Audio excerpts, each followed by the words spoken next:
Olá, bom dia! Bom dia! O Sergipe Rural está no ar e estes são os destaques desta edição. Incentivo técnico financeiro, investimento de quase R$1,5 milhão dos governos estadual e federal para desenvolver a piscicultura em assentamento de Pirambu, garante oportunidade de emprego e renda para quase 40 famílias da região. Nutrição complementar. Produtor de moita bonita no agreste do estado investe no pó de rocha como alternativa para melhorar a alimentação de aves e suínos criados na propriedade. Referência nacional, engenheiro agrônomo mineiro com doutorado em nutrição animal realiza palestra na capital sobre alternativas de alimentação de vacas leiteiras em tempos de estiagem e preço da ração em alta. Você vai saber os detalhes da parceria entre a Fundação Aperipê e a Embrapa Tabuleiros Costeiros para levar ainda mais informação ao homem do campo. E ainda, arte empreendedora. Com o apoio do Sebrae, artesãs de Lagarto e Simão Dias se organizam em associação para produzir e comercializar peças artesanais. Não saia daí, o Sergipe Rural, o telejornal que leva até você as notícias do campo, está só começando.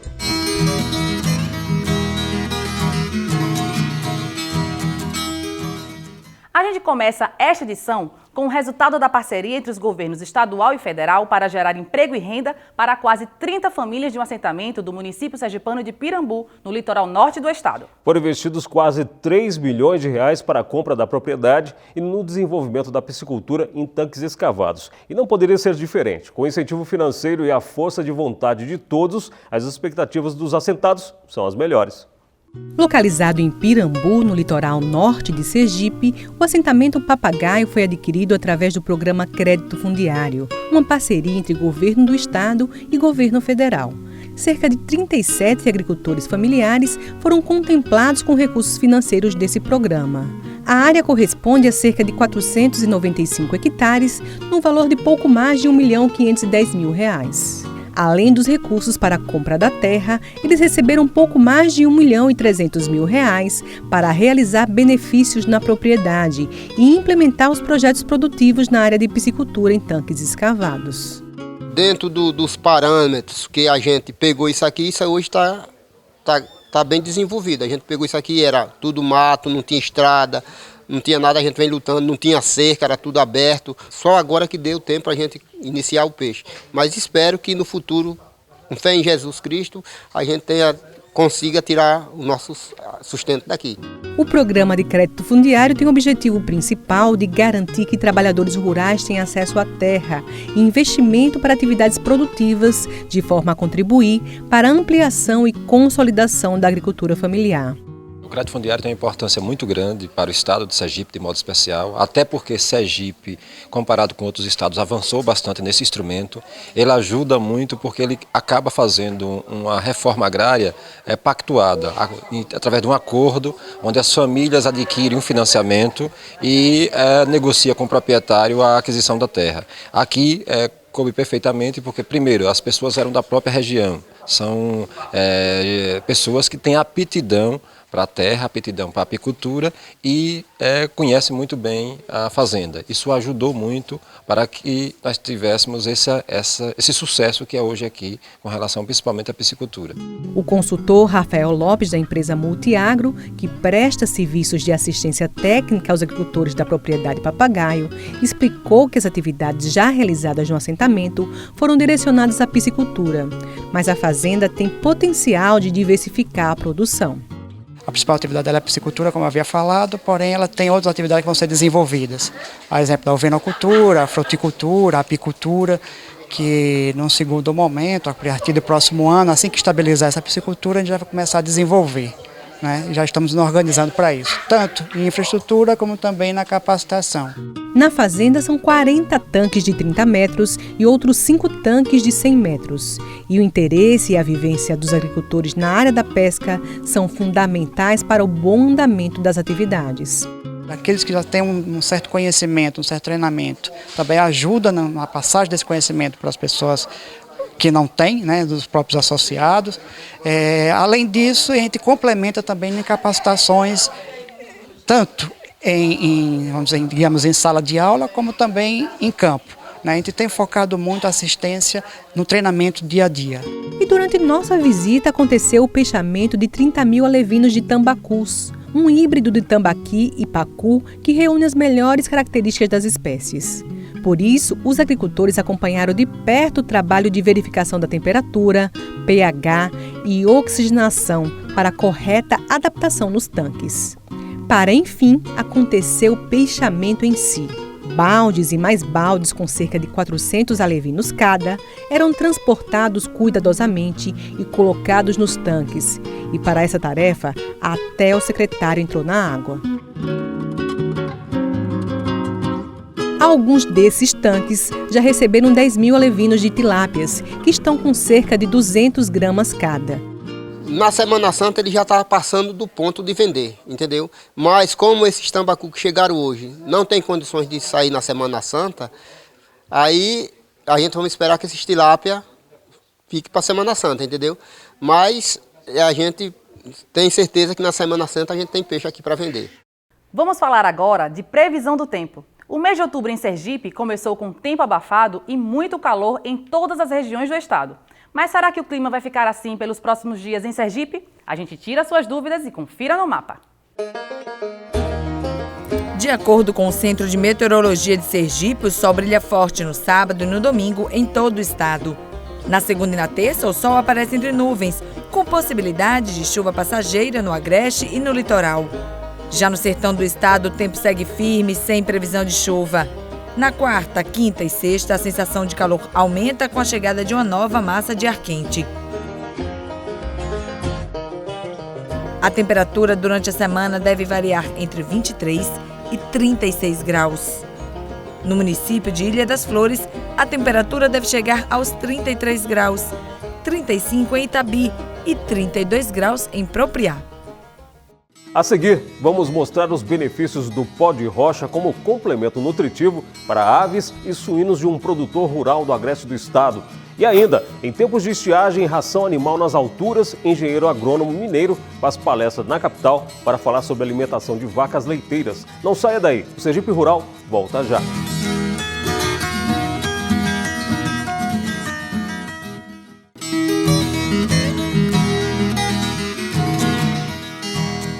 Estamos de volta e desta vez para falar sobre as dificuldades dos pecuaristas de Sergipe para alimentar o gado em tempo de estiagem e ração animal cada vez mais cara. Pois é, Luciana, e quando o investimento é para a produção de leite, os custos ficam ainda maiores. E este assunto foi amplamente debatido na capital durante evento realizado na Associação de Engenheiros Agrônomos de Sergipe.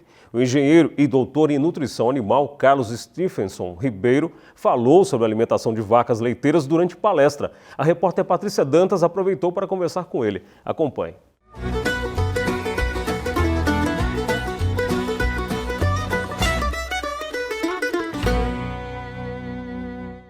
Está cada vez mais caro manter as vacas leiteiras e investir em produtividade. Mas será que existe algum caminho para contornar esses custos? Quem responde essa pergunta para mim é o Carlos Ribeiro Júnior, que é engenheiro agrônomo e também doutor em nutrição animal. Existe algum caminho, Carlos? Realmente está cada dia mais difícil para o produtor de leite. Hoje os insumos estão ficando mais caros e o preço do leite pago ao produtor está um pouco defasado com relação aos insumos comprados. E nós temos que buscar alternativas para que o produtor consiga vencer essa situação crítica, vamos dizer assim, né? Essa crise. E o que agravou mais também no ano de 2016 aqui na região foi a seca. Então, os produtores são produtores de milho na região, né, que produzem silagem, tiveram uma seca. Essa seca penalizou a produção de milho e principalmente de grão. Então, a gente rodou a região essa semana aí, a gente viu várias fazendas que produziram apenas a parte vegetativa do milho. Então, o grão que seria interessante para a nutrição das vacas, para a fração energética da dieta, então não teve produção. E uma solução para isso, uma alternativa, seria a gente estar trabalhando com subprodutos da indústria. Quais são esses subprodutos aqui na região? A polpa de laranja, a polpa cítrica é uma solução. O caroço de algodão também, que é um subproduto proteico e energético, muito interessante também para a gente estar incluindo na dieta desses animais, fazendo essa complementação, né, da falta de energia na dieta. Uma outra alternativa seria pensar para a próxima safra se como tem um histórico já de secas na região, as chuvas estão diminuindo, pensar numa cultura mais eficiente, no caso, no estresse hídrico, que seria o sorgo. A planta de sorgo é uma planta muito resistente ao estresse hídrico e muito interessante também, porque além de ela produzir a parte vegetativa, a gente vai conseguir produzir o grão, que é a fração importante na dieta da vaca. E com isso a gente vai conseguir produzir a fração energia da dieta na fazenda, que isso vai facilitar bastante e minimizar a compra desses insumos pelo produtor. Carlos, qual seria a proporção exata para a gente aproveitar da indústria, tanto a casca da macaxeira quanto a própria casca da laranja, a polpa da laranja? Como é que seria essa proporção? Como é que o produtor pode usar? Na dieta de vacas, a maior parte da demanda é a fração energética. Então, em torno de 70% da dieta dos animais é energia. E a casca de laranja, a raspa de mandioca, que na verdade aqui na região é macaxeira, né? Falei. E a gente pode entrar até em 30% da dieta tranquilamente, sem ter prejuízo em produtividade.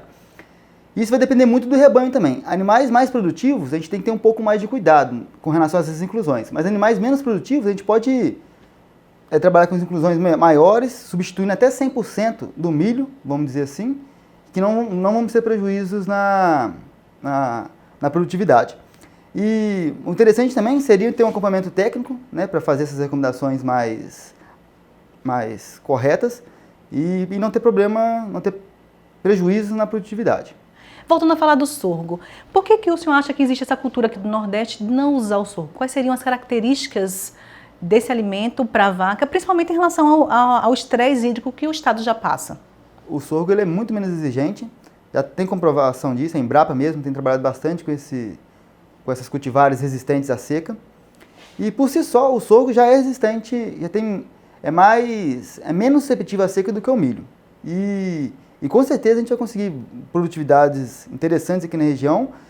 A única coisa que a gente tem que trabalhar é a questão de mudar alguns manejos, na verdade. Questão no plantio, maquinário, espaçamento, enfim. Alguns detalhes que a gente tem que trabalhar, somente isso. E com certeza a gente vai conseguir produzir tão bem quanto o milho aqui na região.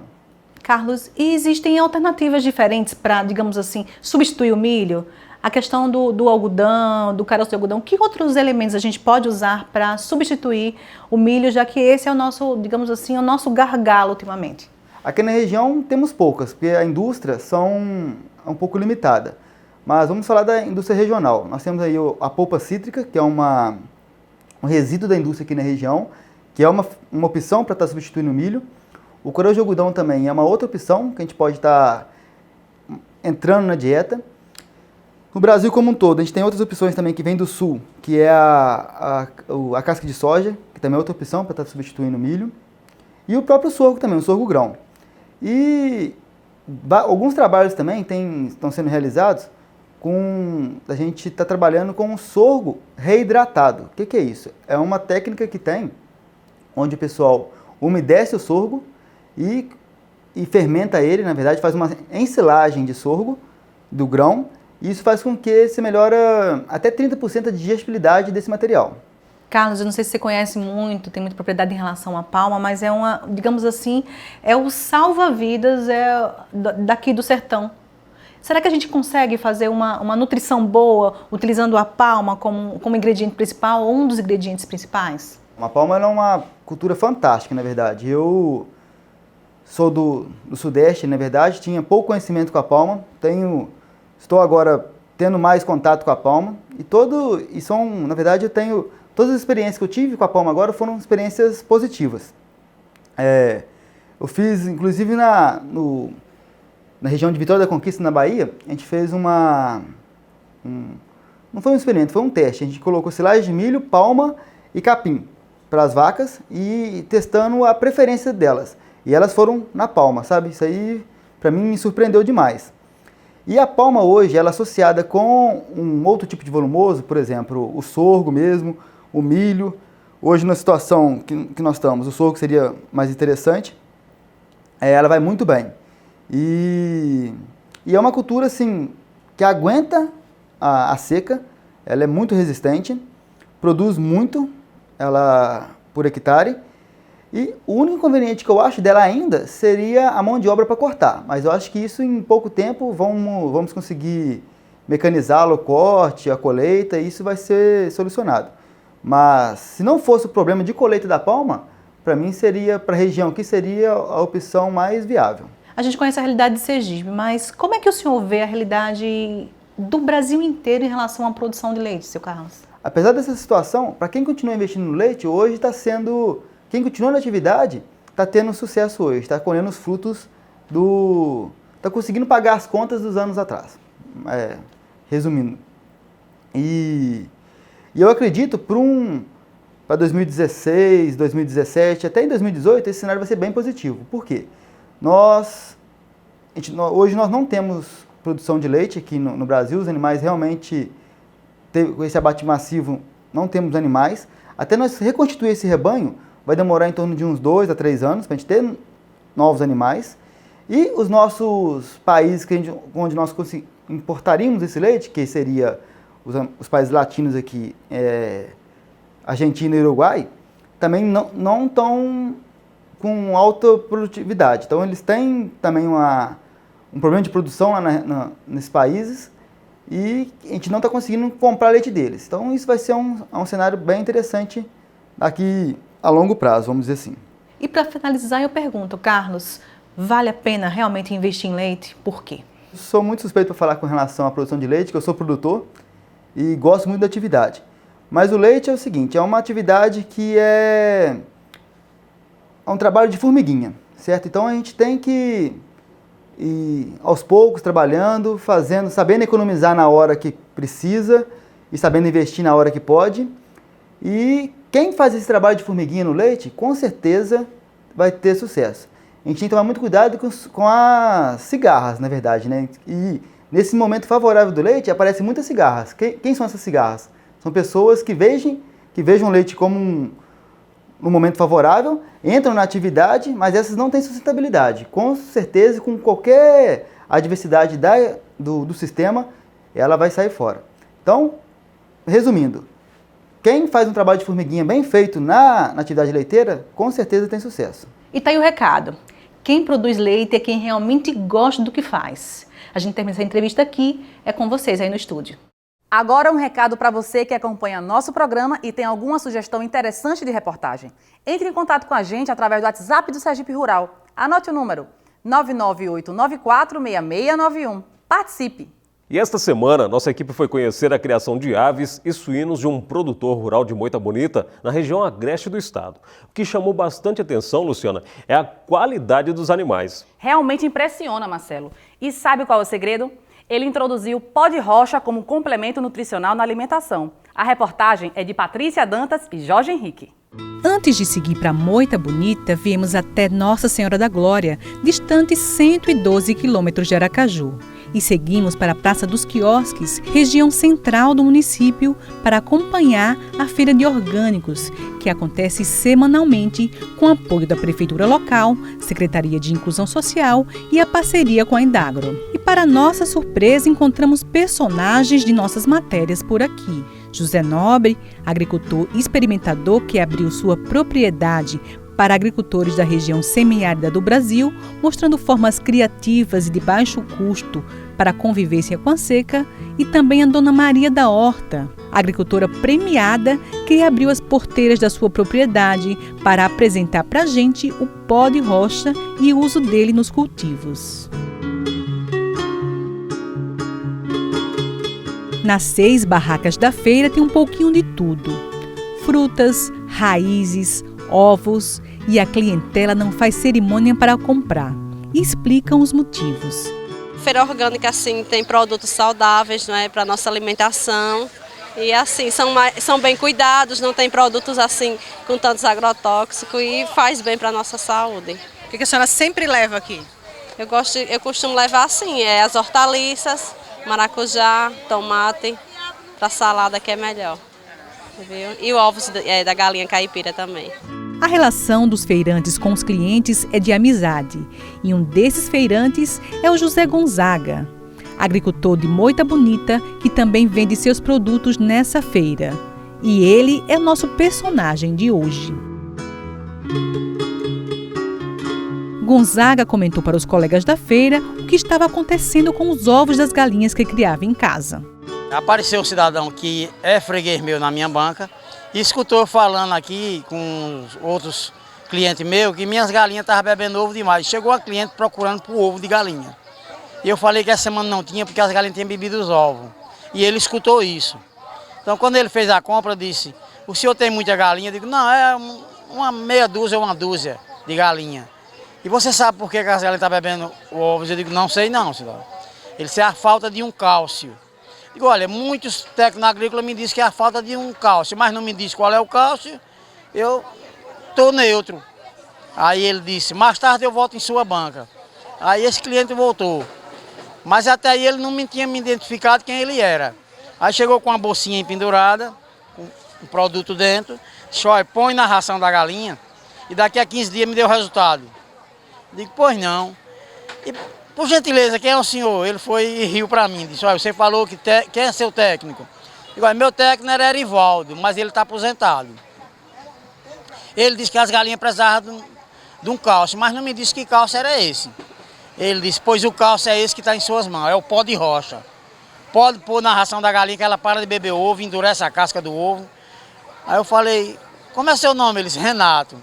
Ele só eu trabalho na Indraga, sou técnico da Indraga. Eu digo, e é, disse, aí um prazer ele conhecer, aí ficou sendo meu freguês e meu amigo. A satisfação é muito grande, né? O conhecimento não pode ficar retido. O conhecimento tem que ser propagado. A partir do momento que você passou o conhecimento para outra pessoa, ela aplicou e melhorou a sua qualidade de vida, e aquela pessoa pega o seu produto, disponibiliza para outra pessoa consumir, e a sociedade tem uma alimentação mais completa, mais saudável, é um dever cumprido. Só que o trabalho não termina aqui. Depois de Zé Gonzaga, de Maria e outros que estão trabalhando com a agroecologia, a gente tem a obrigação e o dever de continuar a jornada para se propagar. A agricultura convencional não é sustentável. Sustentável é a agricultura ecológica. E saímos de Nossa Senhora da Glória, lá no sertão do estado, e chegamos aqui, em Moita Bonita, agreste de Sergipe, para conhecer a propriedade de seu Gonzaga e ver como é que ele aplica o pó de rocha. Gonzaga é muito conhecido na região e tira o sustento da família da terra. Há 3 anos, ele passou a fazer o plantio de forma orgânica, ou seja, sem o uso de produtos industrializados. Por aqui, para combater as pragas ou fertilizar os cultivos, são usados produtos naturais. Com o pó que recebeu de Renato na mão, não tardou para testar o produto na propriedade. E foi além.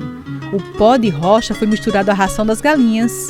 Acompanhei minha mãe aplicando ele, fiz vídeos até inclusive, e teve resultado porque o produto se tornou firme, né?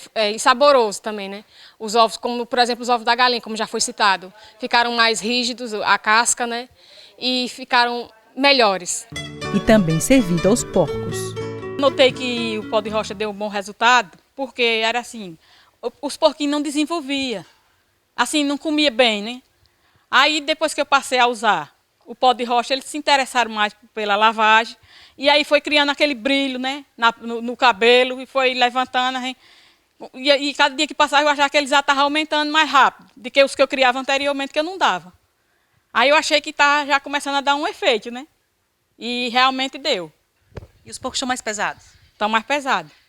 Quando eu mato, sempre é mais pesado do que o que eu criei anterior. A cor da carne de porco é visivelmente mais escura, mas coube a nós, da equipe, perceber as mudanças na textura e no sabor da carne dos animais que receberam pó de rocha. E, de fato, o sabor é mais marcante e saboroso, e a textura é mais densa sem perder a maciez. Confesso que não foi um trabalho difícil. Em instantes, vamos mostrar o talento de artesãs do Centro-Sul do estado que, com o apoio do Sebrae, se organizaram em associação e abriram loja para vender a variedade de peças produzidas. O Sergipe Rural vai a um rápido intervalo e volta já.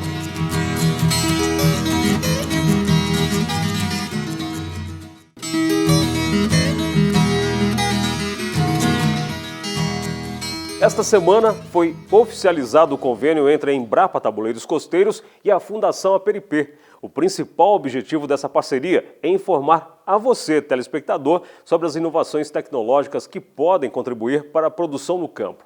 A equipe do Sergipe Rural, claro, faz parte dessa iniciativa e foi lá conferir. O objetivo do convênio firmado entre a Fundação APRP e a Empresa Brasileira de Pesquisa Agropecuária, a Unidade Tabuleiros Costeiros, é a divulgação de pesquisas e experiências desenvolvidas pela Embrapa, direcionadas ao homem do campo.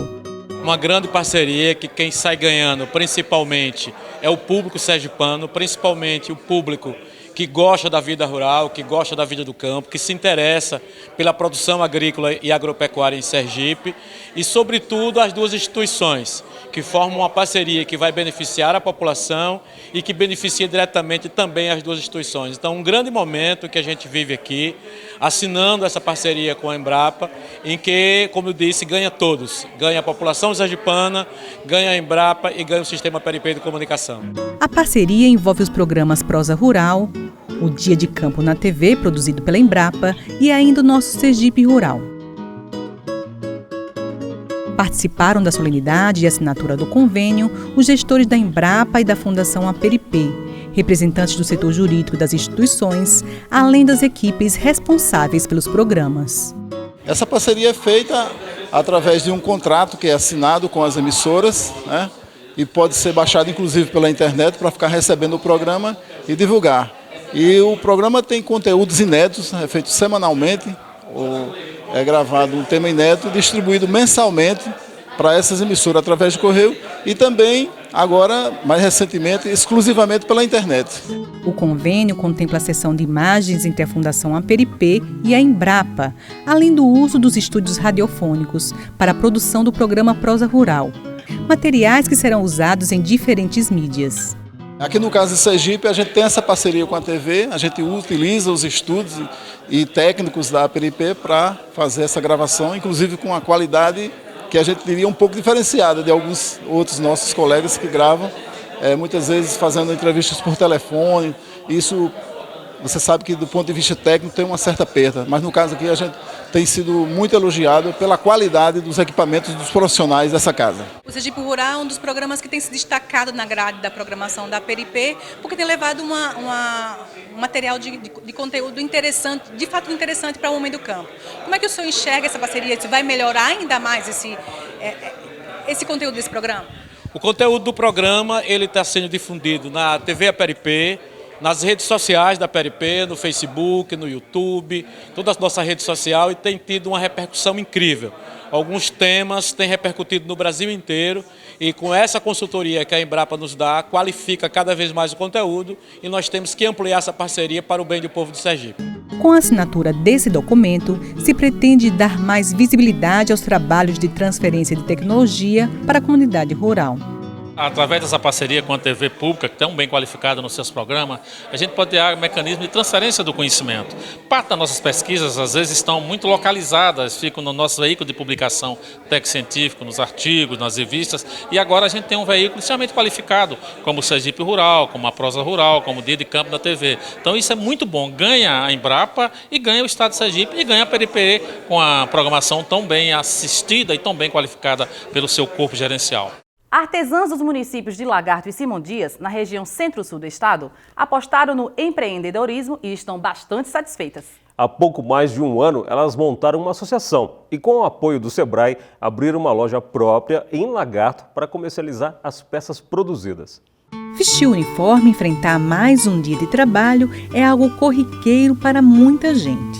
Mas para essa mulher significa a concretização de um antigo sonho. Sempre fui dona de casa. Tenho 3 filhas e eu costurava para essas minhas 3 filhas, mas nunca tive um emprego, um trabalho formal. E sempre foi o desejo do meu coração, poder ter um emprego, poder ter a minha própria renda, não ser dependente. Então surgiu a oportunidade, né, de trabalhar. E essa satisfação não é só de Neide. Não fico muito dependente de marido. Estou viajando, então sou um pouco tímida, mas quando viajo, graças a Deus, atendo bem os clientes E para mim está sendo ótimo isso aqui. Isso aqui eu dou a minha vida por isso. E quando o sonho é conjunto, a cooperação acontece. Aqui um incentiva a outra. Não tem esse negócio uma só não, é todas uma empurrando a outra. Ninguém pode parar não. Elas e outras 10 mulheres que hoje fazem parte da Associação Casulo Criativo tinham mais em comum que o gosto pelo trabalho manual. Elas queriam saber mais para fazer melhor o que gostavam e, claro, obter renda com isso. E por isso, procuraram o Sebrae. Nós tínhamos uma demanda muito grande de artesãs que iam ao Sebrae em busca de cursos para aperfeiçoar os seus produtos, até para saber como começar um negócio. Nós catalogamos essas artesãs e chamávamos elas para reuniões com consultores a fim de descobrir qual era o perfil delas, se dava para ter um negócio, como é que a gente ia chegar lá. Mas antes disso, levamos elas para conhecer o mercado consumidor, através das feiras que o Sebrae realiza e através de feiras de terceiro, que o Sebrae tem participação. Elas conseguiram conhecer o mercado consumidor, então chegou a hora de perguntar o que é que vocês querem. Trabalhar individualmente ou serem um grupo? Elas disseram, queremos ser um grupo. Através de consultores, chegamos à conclusão de que a melhor forma seria uma associação. A partir daí, tudo fluiu. A necessidade de ter um local fixo para exibir e comercializar as peças, que eram só apresentadas em feiras, surgiu logo. E, novamente, buscaram o Sebrae para ajudá-las nessa nova fase do negócio. E há pouco mais de um ano foi criado o espaço. Consultores do Sebrae ajudaram na transformação local e também em toda a concepção dos produtos produzidos pelas artesãs para serem vendidos na loja. Elas agora estão com consultoria de gestão para melhorarem a gestão do seu negócio e estão também com a arquiteta que está desenhando a nova coleção para que sejam lançados novos produtos. Um detalhe que chama a atenção é perceber a sustentabilidade do espaço. Todo o mobiliário utilizado na loja foi resultado do reaproveitamento de móveis que haviam sido descartados. Portas, janelas, caixotes de feira, carretéis de fio, tudo foi usado na decoração.